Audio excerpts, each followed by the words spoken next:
Exodus 22. Moses' laws of restitution and compassion, property, purity, and the heart of God. Property and restitution. The law continued down into the dust of daily life. Whoever steals an ox or a sheep, and slaughters it or sells it must pay back 5 head of cattle for the ox and 4 sheep, 5 oxen for 1, 4 sheep for 1. Restitution, not just punishment, make it right and more than right. If a thief is caught breaking in at night and is struck a fatal blow, the defender is not guilty of bloodshed, but if it happens after sunrise, the defender is guilty of bloodshed. At night for a thief striking in self-defense carries no guilt, but in the light of day, then blood demands account. Anyone who steals must certainly make restitution, but if they have nothing, they must be sold to pay for their theft. If the stolen animal is found alive in their possession, whether ox, donkey, or sheep, they must pay back double. If anyone grazes their livestock in a field or vineyard and lets them stray and they graze in someone else's field, the offender must make restitution from the best of their own field or vineyard. If a fire breaks out and spreads into thorn bushes so that it burns shocks of grain or standing grain or the whole field, the one who started the fire must make restitution. If anyone gives a neighbor silver or goods for safekeeping, and they are stolen from the neighbor's house, the thief, if caught, must pay back double.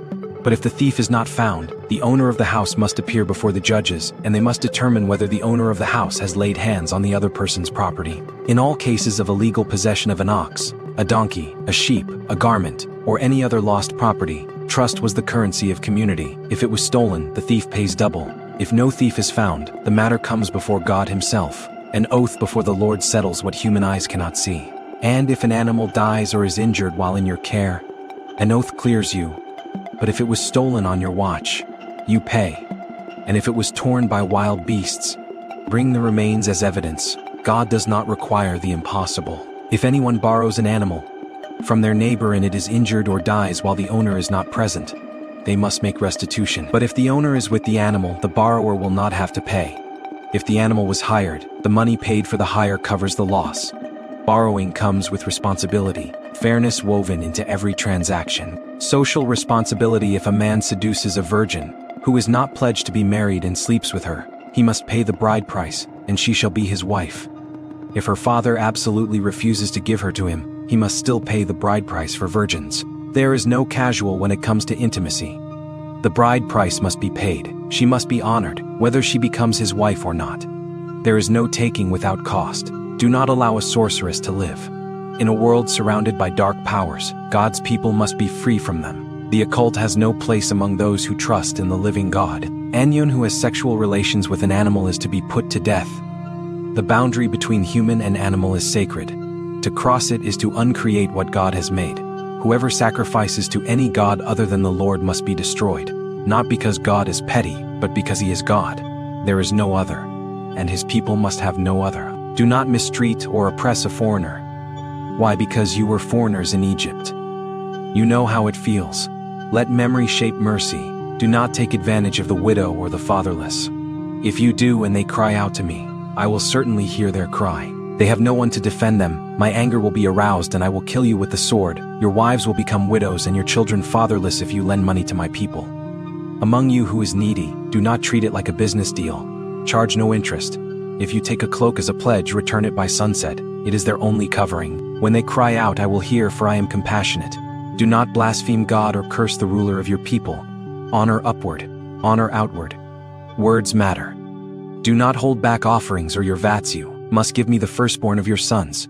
Redeem the son, offer the lamb. Do the same with your cattle and your sheep. Let them stay with their mothers for 7 days, but give them to me on the 8th day. The firstborn of sons, of cattle, of sheep all belong to me. The first and best belong to God. You are to be my holy people. So do not eat the meat of an animal torn by wild beasts. Throw it to the dogs. You are holy. Set apart, different. Not because you are better, but because I have called you. And what I call, I consecrate. Exodus 22. Property rights. Restitution. The chapter focuses on building a trustworthy community. These laws teach that our actions toward others' property and well-being reflect our relationship with a just and holy God. We explore further that restitution, not just punishment. Verse 115. The heart of God's justice is to make things right, to restore what was lost. This is a picture of the gospel, protecting the most vulnerable. Verse 16:31. God's special concern for the oppressed, the foreigner, the widow, the orphan, the poor. How we treat them is how we treat God. Honesty and integrity, verse 7, 13, 28, 31. A call to be people of our word, with a character so strong that our yes is yes, and our no is no.